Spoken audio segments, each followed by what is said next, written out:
Hi guys, it's Professor Fernandez, and we are now up to step 3 of the rhetorical situation. If you don't know what step 1 and step 2 are, please go back and look at those videos on D2L or right here on YouTube. If you haven't seen how they all work together or gotten a good overview, please go to D2L and look at the overview PowerPoint with voiceover that I have posted there. So the rhetorical situation, just a little bit of a review, is a recipe for us, the readers, the people who are engaging with the rhetoric that is put in front of us, how we can not only find out, figure out what the argument is, but analyze that argument and how that argument is made. The how is the most important part. It's the emphasis that we really are putting in 1302. How is that argument made? Argument is made through lots of rhetoric, short story, poetry, essays, which is our big 3 things that we're going to be covering in 1302. So poetry, essays, and short stories. And of course, graphic novels if you're in my regular 1302. So we are looking at that, and in order to do this, we have a process called the rhetorical situation that helps us get there. It is a process that you will be doing over and over and over again. You will have nightmares about. It just happens. It is what it is. But once you start doing this and doing this more often, it gets a lot easier. The thing I tell students when you're starting to do the rhetorical situation is that it should take about 45 minutes to an hour to get it done. Anything less than that, you haven't done it correctly. So you need to learn how to do this, not only because it's the backbone of the class, is exactly what the class is, but you also need to do that because there's an analysis part of your journals if you're hoping to do those correctly. All right. So let me do a screen share. We'll get started on topic.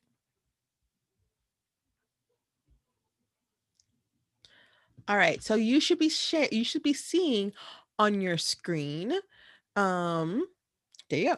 You should be seeing on your screen the 5 steps of the rhetorical situation. It's writer's purpose, audience, topic, context, and strategy. We've covered writer's purpose and audience in previous videos. For this video, we're going to cover topic. It's this particular star right there, the blue star, topic. So let's talk about topic. Topic is just like audience in that it's seemingly simple. Topic, what all topic is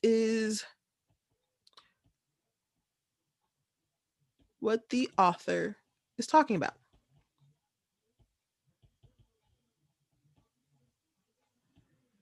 So it could be anything that they're talking about. For this particular class, we are looking specifically for social issues.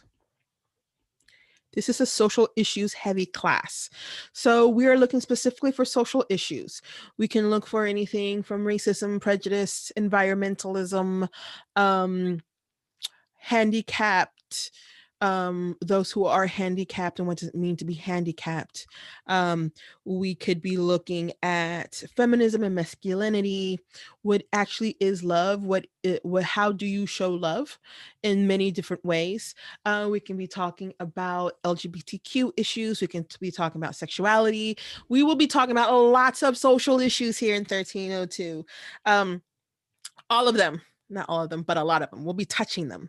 And the one thing that you need to understand is that every piece of rhetoric, even if it's SpongeBob SquarePants, even if it's something on Disney, discusses a social issue, discusses a topic, because rhetoric has a conversation or is in the conversation with the things around it. Again, you're going to hear me say, what is this piece having a conversation with? And that literally means, what is it actually trying to say about the thing that it's saying it about? So if you're going to talk about, say, something like Letter from Birmingham Jail, which has been my example for this entire series of videos, you want one of the things that you're going to see as a social issue is racism, right? It's really easy. It's right there on the top. Racism is a social issue that's really embedded in that particular letter from Dr. King. But here's the thing about topic that you also have to understand.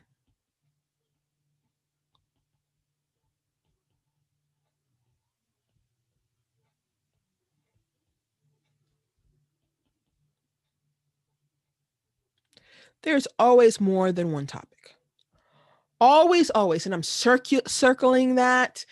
There is always more than one topic. And the idea with topic is that you got to list all the ones that you actually see or all the ones that you suspect. So something again like letter from Birmingham jail not only has racism, but it also has prejudice. It also has humanitarian what does it mean to be a human, humanitarianism. It also has the idea of respect, right?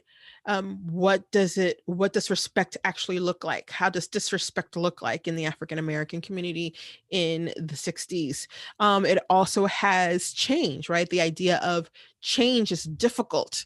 So it has all these things. Now, some of these are not social issues, some of these are just thoughts or topics. That doesn't mean that it's not valid, right? So something like respect, not quite a social issue, but it is something that you see in Leonard from Birmingham jail. So you want to write down all the topics, social issues, any ideas, and there's always more than one. Just off the top of my head, I actually said 5, and there's probably 10 in that particular thing. You want to identify as many as you possibly can with topic. Why? Because this, if you are scheduled to do journals in 1302, um, topic is going to help you do your journal. You're going to pick a topic, and that's the topic you're going to use. So say something like racism, a topic of a letter from Birmingham jail, discrimination, and so on and so forth. This is something that you can actually put into the databases to get your article. If you are in my honors class, I don't believe I've scheduled any journals for you as of right now. Again, I'm still at this point of recording, I'm still putting together or designing your class. I don't think you guys are going to have that because you have that huge paper and presentation at the end. But that doesn't mean that you still can't use topics as keywords for your research, right? So topic can help with keywords.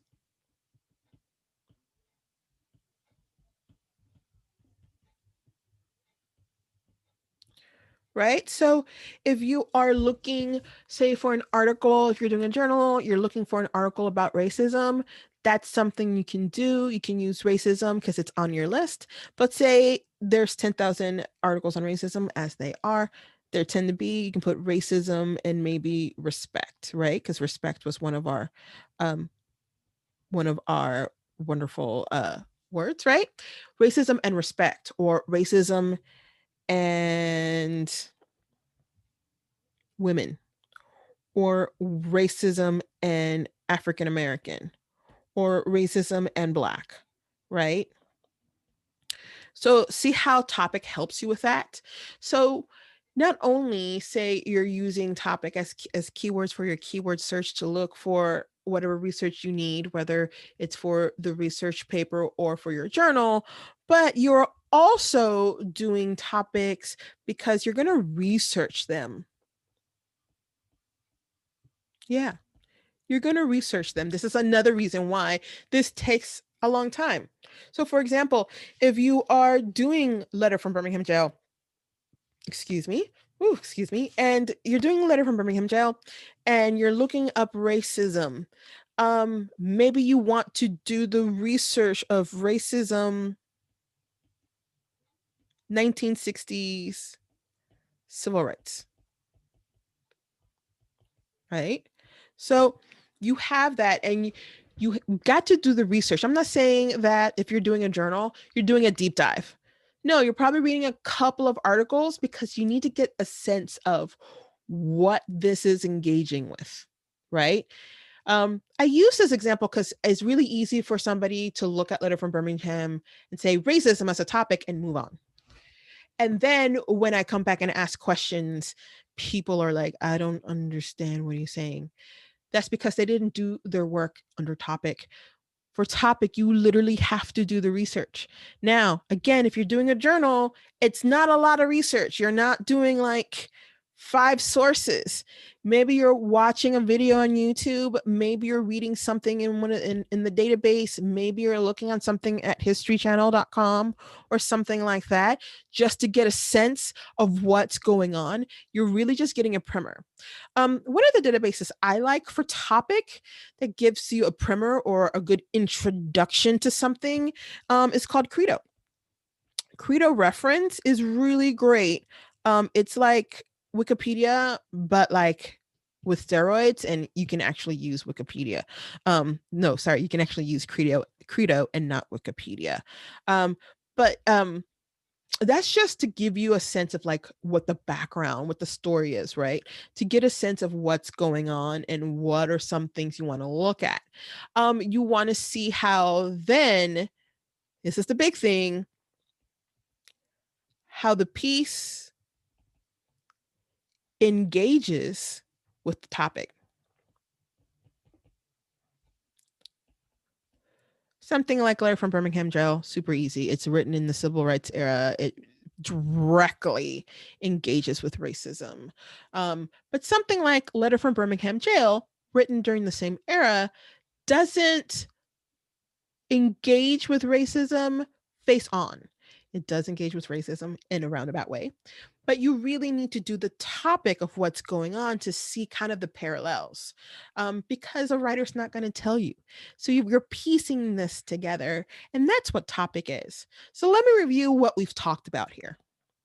We've talked about topic, and we talked about how that is, or the meaning is, that the writer is what the writer is engaging with or talking about in the piece of rhetoric or in the piece that we are reading. Um, we're social issues heavy class, and so more than likely you will see a social issue or two or three or five or 10 in these pieces. But there's always more than one topic. It doesn't necessarily have to be a social issue. Social issues, yes, find all the social issues, but then also find other topics. And we had as an example Letter from Birmingham Jail, which deals with racism and all the isms, but it also talks about respect and humanity and what it means to be human, and what it means to be human at this time in the 60s as an African American or a Black person. So it also talks about inequality. So you want to list all these topics, and the reason why you want to list all these topics, because it makes doing your research paper and or journal, depending on what class you're in, so much easier, because those are the words you're using as keywords for your keyword search in your databases, right? If you're doing a journal, you're not allowed to use anything on Google. You have to use the databases. So you can use those topics, those words as keywords for that topic, and it will help you find an article for your journal and or help you find sources for your research paper if you're in my honors class. And so what also takes some time in topic, and why it takes so long, is that you also want to research these topics. You don't have to research all the topics. Maybe there's one topic that you list that you are kind of like really gravitating to, or this is the topic that you're like, nah, this one seems kind of interesting. So you want to do a little bit of a dive. Now, again, you don't want to like research everything until the origin of that problem. That's not the goal here. You want to have enough information that you can talk about or discuss intelligently and with some authority on how the piece is engaging with that topic. One of the databases I like to use just for this, just to get like up to speed on a topic, just to get a primer, some good background information to be able to know what I'm talking about, is credo reference. I don't suggest using credo reference for your journals, however. I suggest using opposing viewpoints or academic search complete for your journals. But you can use credo reference if you need some background information to be able to say, yeah, this piece is engaging with this topic in this way and I see it, right? So that's what you want to know and learn from topic. This one takes the most time because this is the most deliberate. This is how I know whether you actually did the rhetorical situation or not. Because if it takes you 20 minutes, that means you just listed the topics and moved on. But if it takes you 45 minutes to an hour, that means you actually did some work. Okay, so let me stop sharing. If you have any questions, please let me know. Um, I'm super excited to see what you guys come up with, and I'll talk to you later. Bye, guys.